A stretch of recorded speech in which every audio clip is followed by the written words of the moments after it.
garuu obboleessa kiyyatee bakka bareedduun hin jaaladha takka isii tanafaa umrii guutuu wajjin jiraadhu jee yaadu kam bismillah osoon ga'in dhukkuba biraa fuudhee du'aame nama akkasii kanaa wajjin jiraachuu manna maali nama guddaa dulloota naamusa kan qabu gartee mai dulloota naamusa qabu fuudhanii mana wajjin galanii jiraachuu wayyaa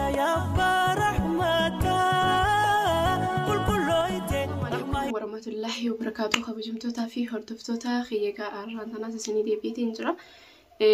maaliin deebitaa bisaa jechuun keessuun lola mooliin deebiif ani intala ilfiisanii jechuudha intala illiisaniif hin deebi'e maaf hin deebi'anii beektanii engadda yeroo viidiyoo marattu jecha hin taaneef waan hin taane naan jechaan maratte jaartiin obboleessaa jechuudha waan fedhallee ta'u anilleen si jibbu innoo anillee yoon kaniin si jibbute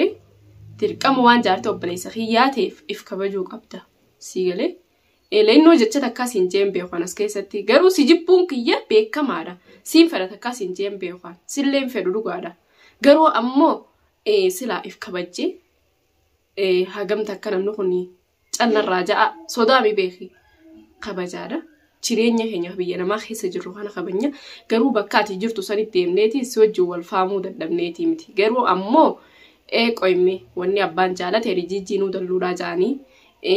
isaarra intala tana isaatu jaalatee fuudhee nurra fide nuti yoo khalaas iyyoottuma dhiifnee maraatuu si tan gurrumaan caqasnee warra wayyaadha jenneeti beekaa akkana si wajjin deemu jirraa beektitiyya si wajjin wal faamuu dadhabneeti miti akka ati beektutti si wajjin deemuu dadhabneeti miti sii galee saniifu jechii guyyaa deengaddaanaan jette siitu dhale ilma keessee ta'e baharnaan jette dhugaadha baar ilma kiyyaa miti alhamdulillahi obboleettiin deebiteellee hin dhaltu deebiti obboleessa ittillee heerumanii sii galtee obboleessa kiyya bahar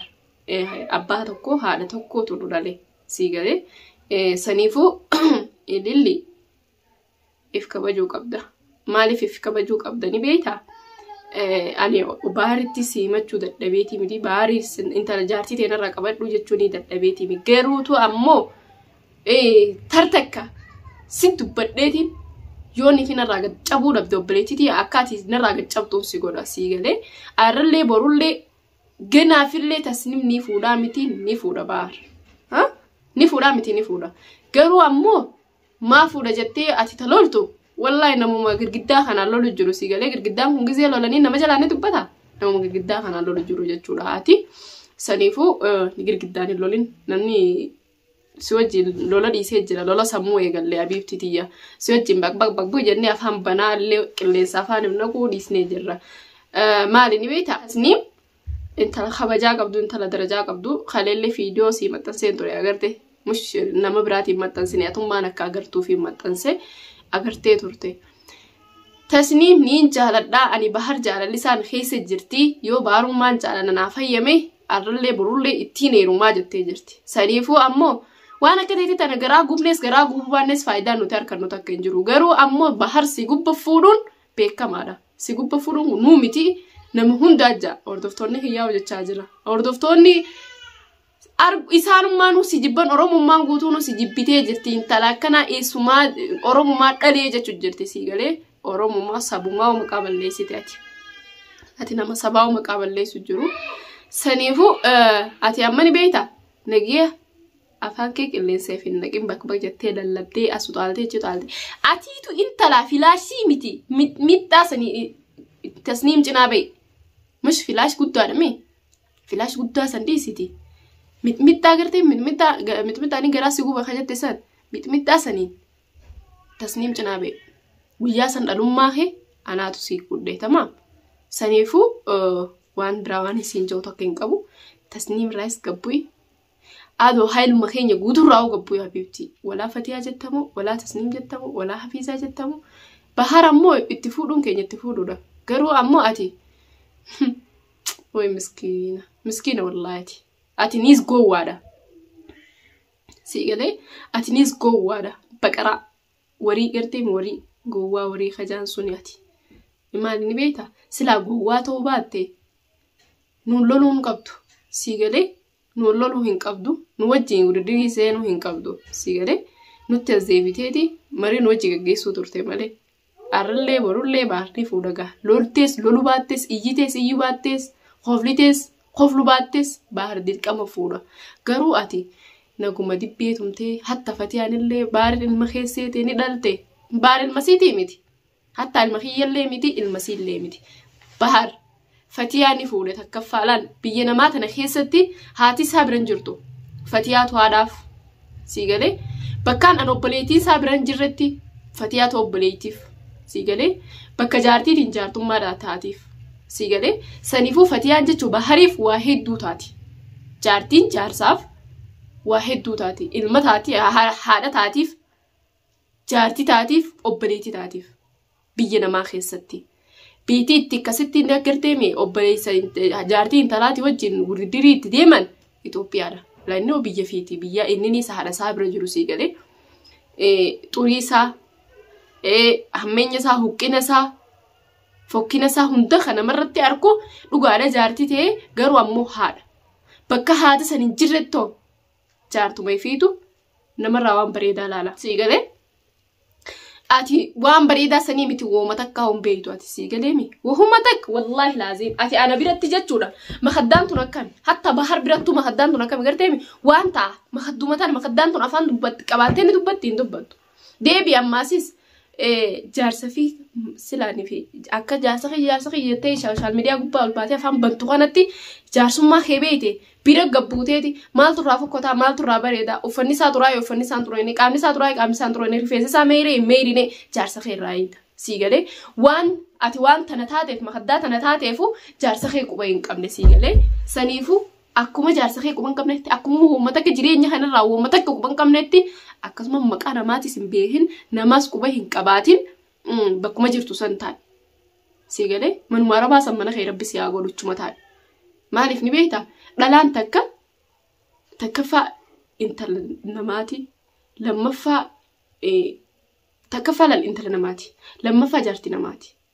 siigalee sadaffaa yoo heerumtee baatellee namni kun harmallaa naan ja'a likki qoymee akkam namni kun naan ja'a jedheeti asaabiifitti kabajaa godha sinigalee tun intallee harmallaa dhadhiisiiti akkanuma godhatti namni yoo siin jee qaanyiidha tun intalli jaartii namaati garuu jaarsaa qabachuu dadhabee siin jaa qaanyiidha garuu ammaas deebi intalli tun intala namaati garuu haadha abbaan seeraan hin guddifne siin jaan qaanyiidha ati maqaa lama qabattee jirta jechuudha takkaffaa warra keessa arrabsite lammaffaa jaarsa kee bahar arrabsite siigalee yoo baar jalaa baatee akkanuma baqbaq jettee urii teetillee maqaa harmallaa baalagii gartee minaashidaa tajaansaan fudhattee jechuudha saniifuu adaba qabaadhu obboleettitiyya ansi gorsuufillee haajaan qabu sitti himuufillee haajaan qabu garuu ammoo hafiizaaniin jecha jee hafiizaadhaan maal jee siigalee mi hin dandeessu siigalee ani la'abaateetii miti ani namaati ittiin taphattuu miti siigalee mi namaati ittiin taphattuu miti dantaahee isaatiif si fuudhe naas si fuudhe obboleetti an sin fuudhe dantaa isaatiif si fuudhe an silaan dhalaatee silaan dhiiratee nama akka keetii kana fuudhuu dhiisiti qalbiiti jettuun himu maaliif leennoo ati dhalaa miti maqaa dhalaa uffatte malee ati dhalaa miti siigalee nama akka keetii kana way jaalalla irraa na qaba a'uus billahi min shaytaan rajim harree irraa na qabdu badalas irraa na qabdu namni bareedinaa mi qallaadha siigalee bareedinaa miti wanni namni laalu waa hedduudhaatu jira inni walleenu funyaanumaan qabaati qishoo qabdu sallaalee si fuudheen sabaaruu malee waan biraa waan inni si fuudheef hin agarree dhalummaatti hin jirtu mana kee keessa ol deebitee adabaan taa'utti hin jirtu fuudha maqaa ofirra haa inni nu siigalee fuudha maqaa hoggaan siin jiru isa bira jiraattee hin jiraanne bakkuma takkaa waate bu'uma takka keessaa hin jirtu jechuudha sanumaafuu fuudha maqaati malee fuudhaan kun saniifuu habiibtitiyya ati taa'arraanuu biyya namaa keessa teessee ana jechaan to'itu guyyaa biyya galteefaa warra keenya ummaatii afaan yoo nambistuu reeti baalagee guduraa taafaan irraa hamsummaan godhin baalagitti saniifoo afaan kee qabadhuuti adaba fiqqabiiti laal garteemi wallaahi adaba qabadhu adaba qabaachuu baannaan guyyaa takka garuu bakka anti si harkadhullee hin dhabu inshaallah guyyaa sana immoo jaartii obboleessaatutu jaartii obboleettiitiin waajee yookaan immoo harkatti laateen narraa qaanyiidhaasi narraa fokkotaadha garuu ati taniis iddura sii himu lammada maqaa kiyya lafarraa ol fuutee lammada maqaa kiyya dubbattee naaf tole hin deemnu. Saniifuu hordoftaaf kabajamtoota kiyya ani irraa intala tanaatu hedduu na aarsite. Baharsiitu dhalee bahar ilma keesseete naan jette bahar ilma keesseete ilma kiyyaame bahar. Saa dhugaadha namni hundinuu ni beekan bahar akka ilma kiyyan ta'een obboleessa kiyya bahar. Garuu obboleessa kiyya ta'ee bakka bareedduun hin jaaladha. Takka isii tana faa umrii guutuu wajjin jiraadhu jee iyyaatu kam. Bismillah osoo hin gahin dhukkuba biraa fuudhee du'aame nama akkasii kanaa wajjin jiraachuu manna maali nama guddaa dulloota naamusa kan qabu gartee mai dulloota naamusa qabu fuudhanii mana wajjin galanii jiraachuu wayyaadha. Hidda dhalaa baalagee dhalaa osoo hin geenye umrii sii gabaabsitu takka isii tana fuutee mana taa'urra wallahi ala shaaraarra butuun jaartii jiraachuurra wayyaadha. Takka ilillii tana fuudhurra. Isinii galee saniifuu hordoftoota kabajamtoota kiyya intalli tun hedduutu akkana aarsitee jirti. Akkasumatti gammachuun kiyya itti fufee jiranii beeytanii akkaan gammachuu jiru. Tasniim kalee viidiyoo wajjin marree turre naa fi tasniim harkitanii jirtanii. Tasniim niin jaaladhaa ni bahar yoo baharumaan naaf hayyamee jirtee turte. Inshaallah baharis rabbi hayyamsiisu. Hordoftoota kabajamtoota kiyya bahar jala deemaati. Koomentii bahar dhaqaadha. Barreessaaf le'innoo akka bahar fuudhu tasniim. Na wajjin gaafadhaa jechuu kiyya. Anis inshaallah gaafadhee viidiyoodhaan kan isiniif dhufu ta'a. Akkasitti ammoo isin maal naa godhuu qabdan deemtanii viidiyoo barreessitanii fi bahar tasniim akka fuutu jaadhaati naaf keessa fiffidaanii jiraame. Saniifuu hordoftoota kabajamtoota kiyya tasniim ni beektanii nama imaana qabu nama sabrii qabu waa hunda keessattuu nama sabrii qabu. Kuni umrii fi umriin namaatu gabaabduudha. Fagaattuma waggaa 60 waggaa 70 akkas jiraanna malee ilmi namaa achi gahu ni jiru amma keessatti jireenya amma jiru kana keessatti umriin teenya gabaabduudha. Umrii teenya gabaabduu sana keessatti jireenya keenya bareeduma jiraanne jireenya imaana qabu jireenya imaanaan guutame jiraanne yoo duune nuuf irra wayyaadha. Karaa rabbiitis dalagachaa mush namu baalagee wajjin umrii gabaabsoo osoo hin ta'in namu khayraa khayriidha si gorsu wajjin umriin ta'ee si gabaabbatte wayyaadha. Le'innoo duniyaas dhabdee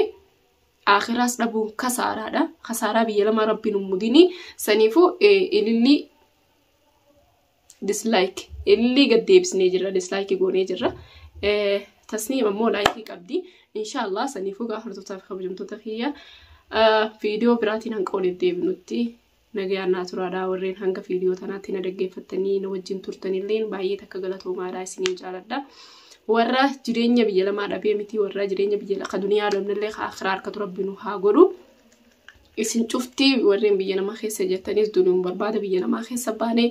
facaanee jirra. Inshaallah duniyaan tuni yoo duunillee uffata tokko qofaan gasseenna uffata ni beeytanii isinuufu uffata kafanaa qofaan gasseenna. Saniifuu hordoftoota kabajamtoota kiyya warreen akhiraan tolteef rabbinu haa godhu silaa duniyaa hin qabnu. Akhiraa saniihu warra dalagate rabbinu haa godhu rabbinu haa dalagachiisu kunoo baatii ramadaanaatis dhufaa jirti. Baatii ramadaanaa tana keessa oduma qaayinuu rabbinu fidi godhini ilillii tanas rabbinu irraa haa qabbaneessu. Tasnii fi baaris mabruuk jennee jirra rabbi waliifis naa qoodu. Saniifuu ramadaanni dhufaa jira. Inshaallah gara ramadaana kana ka khayrii ka imaanaa ka fayyaanuuf haa ta'uu isiniin jenna. Waa xiqqishoo hafe amma kunu baatii tanarra guyyaa baatiin tolumtee guyyaa xiqqishoo qofa fudhanna jechuudha. Takkaati hordoftoota kabajamtoota kiyya na wajjin ka turtan hedduu takka galatoomaadha. Bye bye.